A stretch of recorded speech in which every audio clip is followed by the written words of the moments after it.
We have breaking news and already been broken news, and you are in for some facts in Ganu style.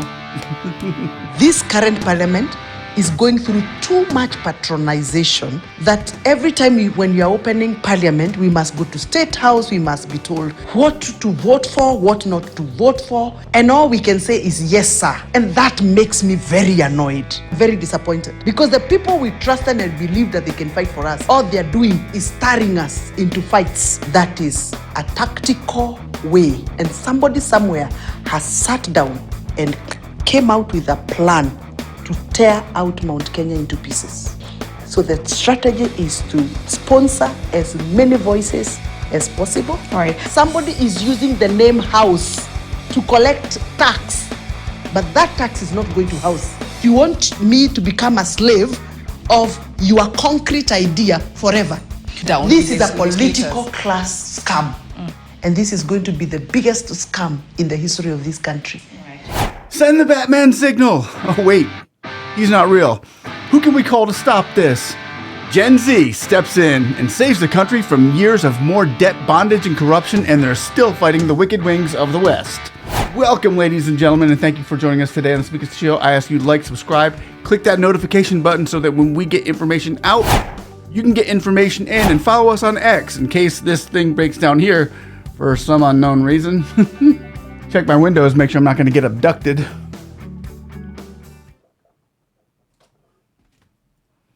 Oh, safe for now. But before we get into the interview, that is the tell-all tale on the finance bill, literally, and what it was capable of doing to Kenya, and give the world a clear view on exactly why this is all happening. It's set in stone after this one if you haven't seen it yet.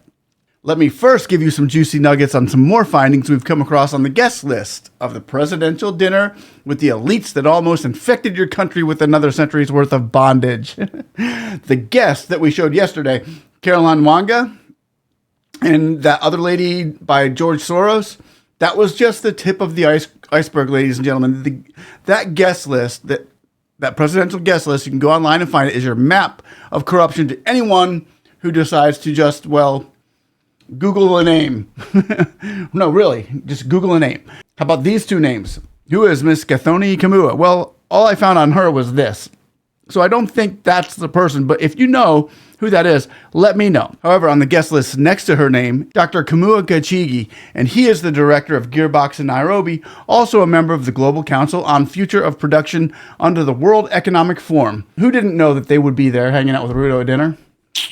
And he's also of the Consultative Advisory Group of Partnership on Applied Sciences, Engineering Technology, World Bank, and Select African Governments. The World Bank, of course. Please find me one person who has less than $1 trillion donor attached to the resume. Please. And somebody like me, somebody poor. I doubt you'll find any of that there. This isn't about the poor people. Melinda Gates was there, Alexander Soros, George Soros' son. These are the elites of the elites, and I could go on and on with all the flossy-nossy nihilipilification on these elitists who want your country, but in lieu of your valuable time, I will save the others for another date, like tomorrow when we uncover more behind the scandalous moment in the history of Kenyan politics. We're going to do that again tomorrow, probably. Huh? I mean, you could dip in this well for a long time. And hopefully you're getting the news. Once you get tired of it, I'll quit putting these out. But my mind was going stir crazy the other night. I got to thinking, I mean, in the past, before I started doing major YouTube stuff, I was helping small businesses get grants and loans during COVID-19, during that era, mostly for the underserved minorities. And I used to have to contact senators and congressional officers once in a while, hit their staff up and say, hey, this person needs money. It was during COVID. All the businesses shut down. And I was thinking about now that there's been a lot of fraud on these loans and stuff that were quickly dispersed. That during that time, it was just like, get the money out, get the money. So now there's a lot of fraud. So now the Oversight Committee is launching investigations on the fraud. Well, Oversight Committee, of course. Who is the chairperson of the Oversight Committee in Kenya? So remember that person sitting next to the gentleman at the World Bank that I showed you? The one that I couldn't find I can only find her as deceased? Well, thank God that's not the Gathoni that is in charge of overseeing the funds of Kenya. Sitting next to the World Bank and Economic Forum, swamp creature. That's not the Gathoni that I found. And great news for Kenya, you have a buffer zone, and a pretty good one at that, and you're going to flip out when you hear every detail about the finance bill that brings us to the point where we are now in the video. This lady, Gathoni Wamachoumba, is the chairperson. She's the buffer zone. And she actually gave an interview in January and exposed the finance bill as being the biggest scam in the history of Kenya. And she's going to give us all the facts now about it. All of it. Ready? All the corruption, all that's happening behind the scenes, and we'll let anyone out there know exactly why Gen Z, why they're fighting this battle as hard as they are. It makes sense now. So stay strong, Gen Z, and all you African revolutionaries with that strength. Get wisdom and understanding right here, right now. I encourage you to weaponize your minds for the purpose that you're moving in.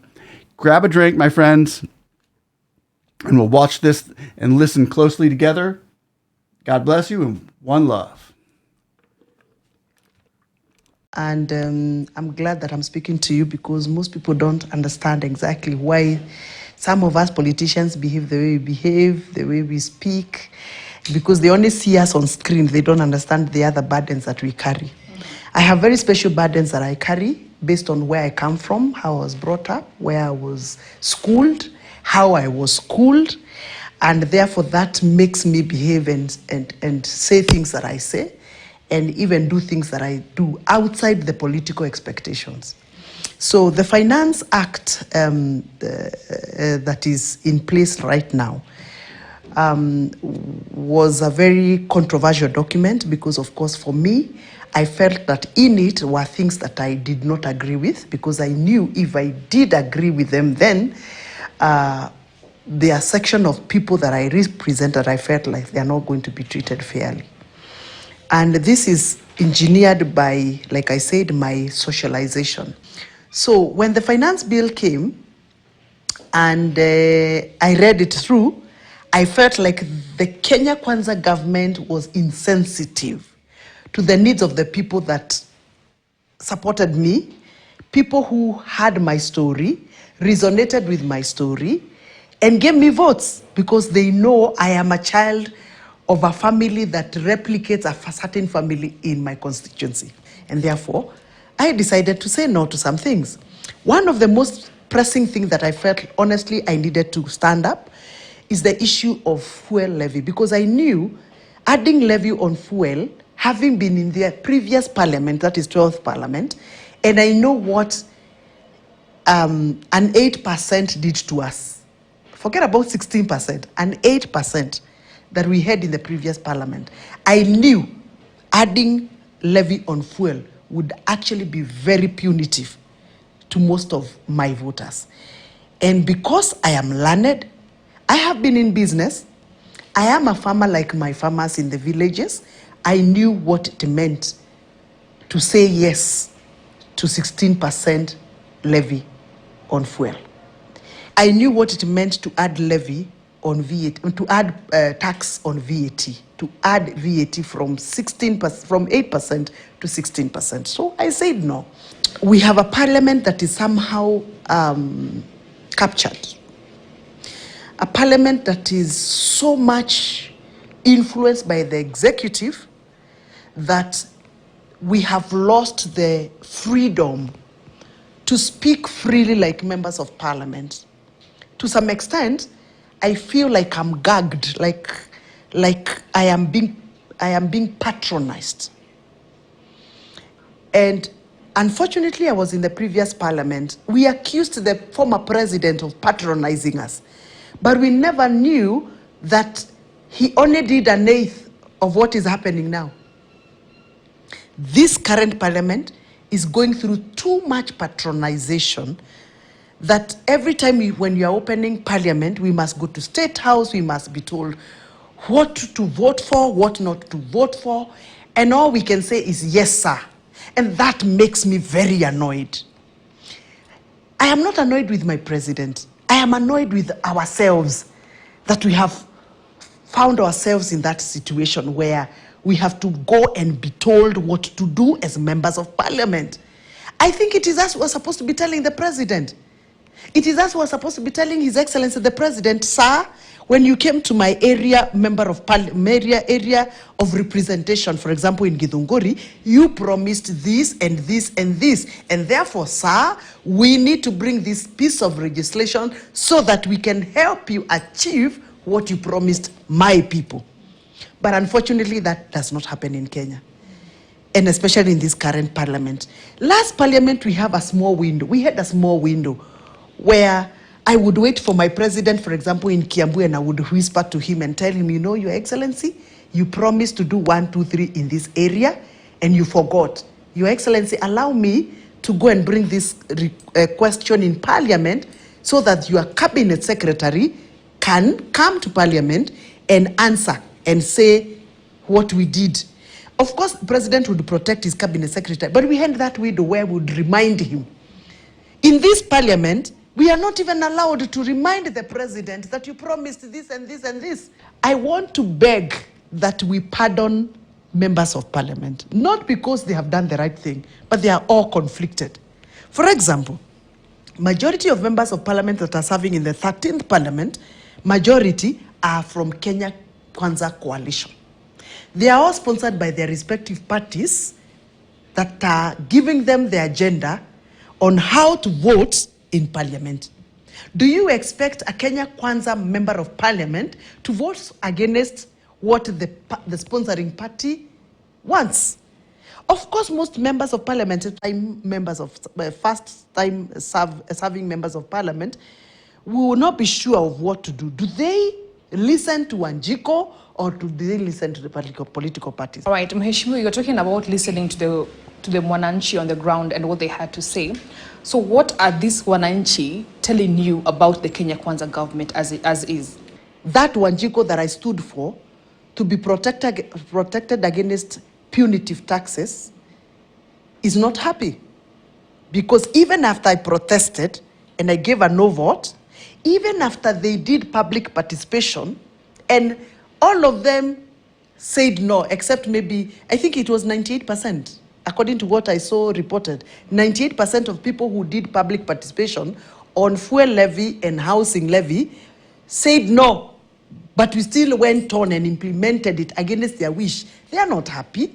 When a member of Parliament within your own political outfit says no, I think it's only, good and fair to reach out to that member of Parliament and ask her or him, Mheshimiwa, why are you saying no? Nobody asked me why I'm saying no. Mm-hmm. So they just castigated you for saying it? All they did, all I had, all of political meetings is threats. All I had is intimidations. And because nobody asked me, why are you saying no? I even tried to write a letter to the chairman of the finance committee, telling him, I represent farmers, and my farmers are not comfortable with your proposal. Even to date, I have never had a reply. Since Kenya Kwanza government came in place, over 118 senior people from Mount Kenya region have been fired. Mheshimiwa, are you trying to say that the person at the top that we think that should resonate with the votes that Mount Kenya gave to the Kenya Kwanza administration is not doing much to resonate those votes and the service delivery in the region? There is nothing much we are seeing. And for me, I will say that boldly because I'm one of those who believed in the leadership of the people that are there.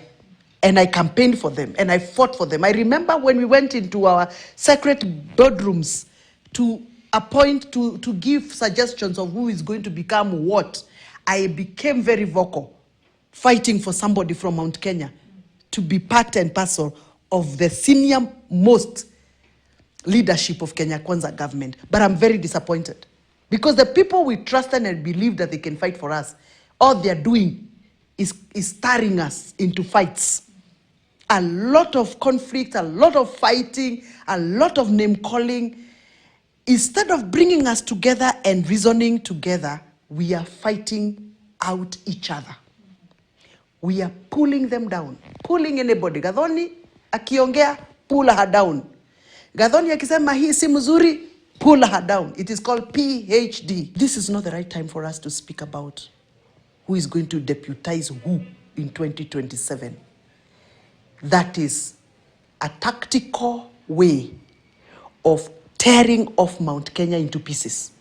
And somebody somewhere has sat down and came out with a plan to tear out Mount Kenya into pieces. When Mount Kenya speaks as one, nobody can shake us. So the strategy is to sponsor as many voices as possible. All right. Mheshimiwa, you have not been shy when it comes to critiquing some of the policies of the Kenya Kwanza government. All right. You have also critiqued the affordable housing program by the executive, by the president. Why so? Why? Because the president is always telling us, you know, what, the ones who are opposing, they don't want us to help. Because the thinking behind the housing is not, to me, according to me, is not geared to solving the problem of housing. The thinking behind the housing is a means of collection of money that we desperately need to pay loans. But somebody wittingly crafted it as a housing so that people can accept it, because lack of decent housing is one of our pressing needs.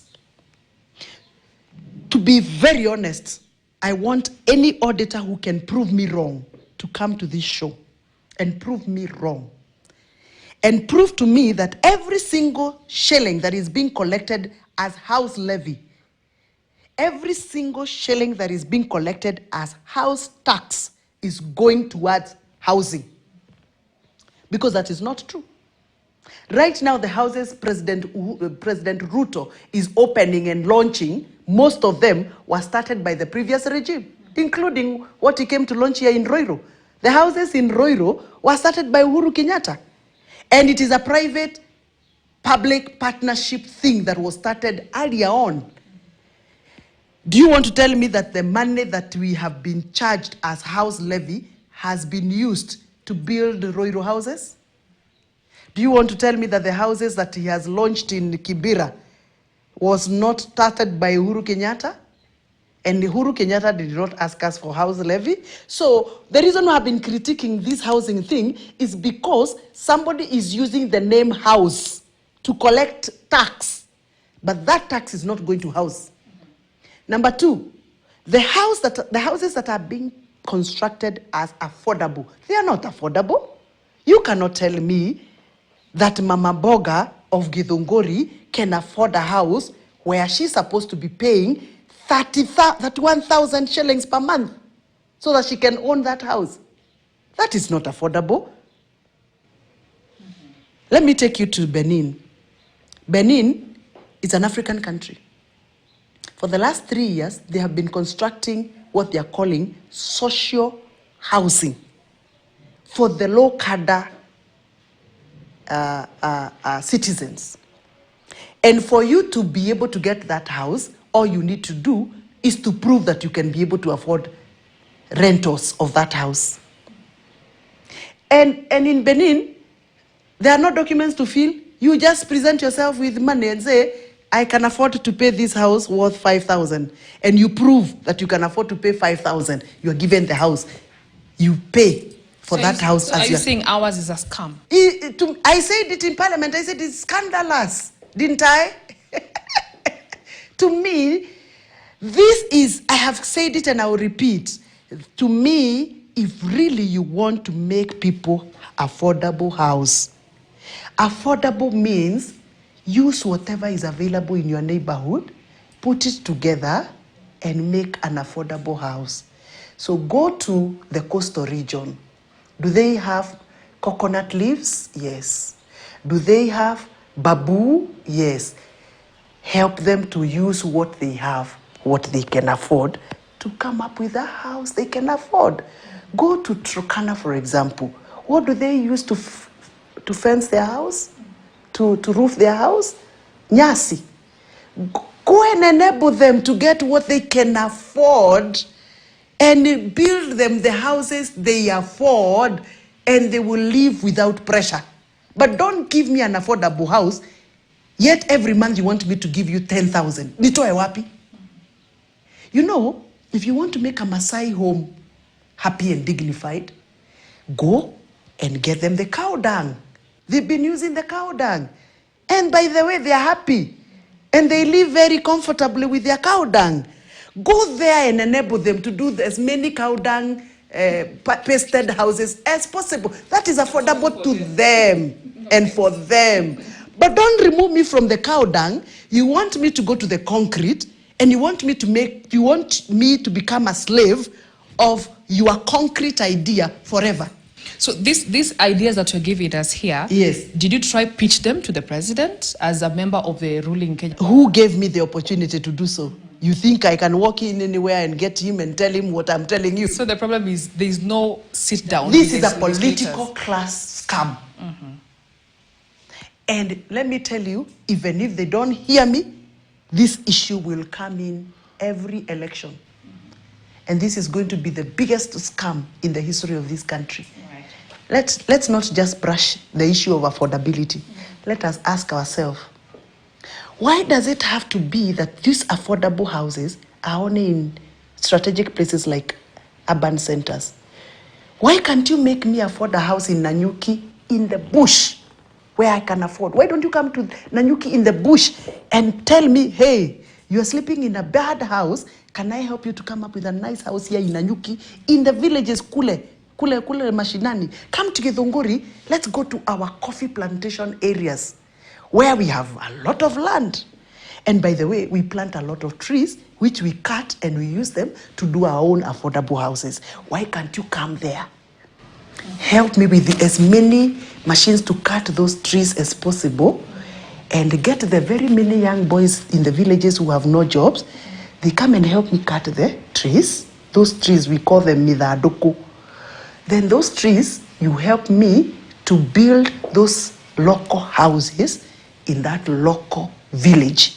Then I will clap for you and tell you that is affordable. But you can't remove me from Githega, where I grow tea, and you're building for me an affordable house in Roiro Town. And in Roiro Town, I have to pay power. Kule Gishagi, I was using my candle and I was comfortable. I was using my lantern, I was comfortable. Then you bring me here in Roiro and you tell me I need to pay for garbage. I was not paying for garbage in the village. You want me to pay for you a watchman, and I was the watchman of my own house. And then you tell me that is affordable. Right. Aside from that, let us talk about the judiciary and the executive. On Monday, we saw President William Ruto, of course, meet with a Lady Justice, that is Martha Koome, of course, to mend the rocky relationship between the two. And we saw the Chief Justice got some promised goodies from that, including funding. Do you think funding should come from the president, or should it come from Parliament? I'm surprised that the president is actually pledging to give money, and he is not the budgeting center. The budgeting center is Parliament. All he could have done is to say, in fact, when I saw that statement, I was like, oh, okay, so who is the government spokesman here? Because I expected that statement to come from the government spokesman saying, we have had this meeting and we have agreed we need to fund Parliament, Judiciary more, and we are going to request Parliament to consider funding Judiciary. That is what I told you. I think this current Parliament is under siege because I expected the representative of Parliament in that meeting, because the Speaker was there, I guess. The clerk of the National Assembly was there. I expected that Speaker of the National Assembly and the clerk to actually issue a statement and say, we have been tasked to make sure Judiciary has been funded during the budgetary process, the upcoming budgetary process. But when the president says, I feel very offended as a member of Parliament, because I think he's overstepping the mandate of a president and trying to prove to the world that Parliament is non-functional and Parliament is functional. Parliament has a very able speaker, a very, very, very experienced speaker. Parliament has a very able clerk right now. By the way, the clerk we have right now, Mr. Joroge, is one of the most polished clerks of the National Assembly we have in the history of this country. So when the president takes over their functions and stands on national television and says that he's going to make sure that judiciary is funded, I feel like somebody is doing what they are not supposed to do. So do you think a carrot was dangled in that particular meeting? I was actually speaking to somebody who does international journals, and I was telling them I felt like this time round, the Chief Justice looked like she has been subdued.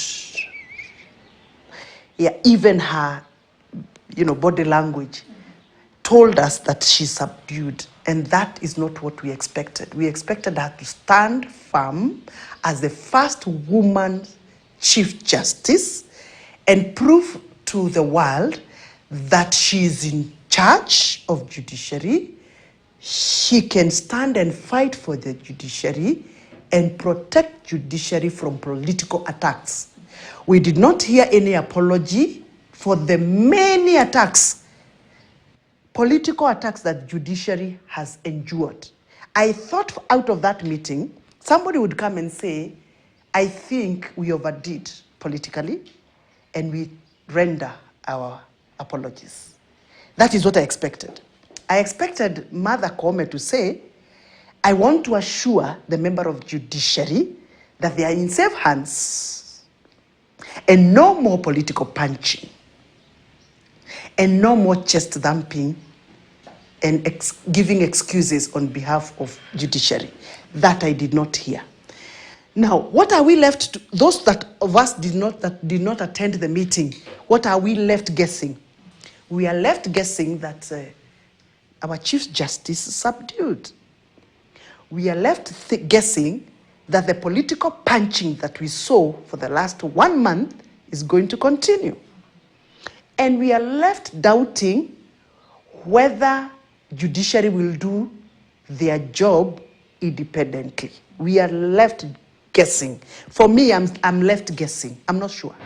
Wow. Okay. The biggest scandal that Kenya has ever seen. Hey, I don't doubt it. It's the biggest protest they've ever seen. So if the shoe fits, let me know what you think about this video, ladies and gentlemen. Please like and subscribe, and hopefully you've left some comments below and giving us your opinions and thoughts on what was said and how all this thing is played out. It sounded like in the video there she had mentioned something about raising your voices and they will hear us, we will be loud, and then it looks like they had cut it and then went to another scene real quick. I don't know if it was done on purpose, they had to go to commercial or whatever, but I think she might have had a little bit of insight that this whole thing was going to blow up as it did with what's going on in Kenya in the protests out in the street. I don't know, just my thoughts, but let me know what yours are. Nonetheless, I see God's hand right now on Africa. I see God's powerful, mighty hand on Africa. Heavenly Father, we lift up Africa to you. We thank you for your move, Lord. Your will be done over that land. Prosper it, Lord. We know the plans you have for Africa. The plans are to prosper them, to give them a hope and a future. These are the plans. May no weapon formed against them prosper, and may no weapon formed against you prosper. So please, ladies and gentlemen, one love, and we will see you on the next one. Bye-bye.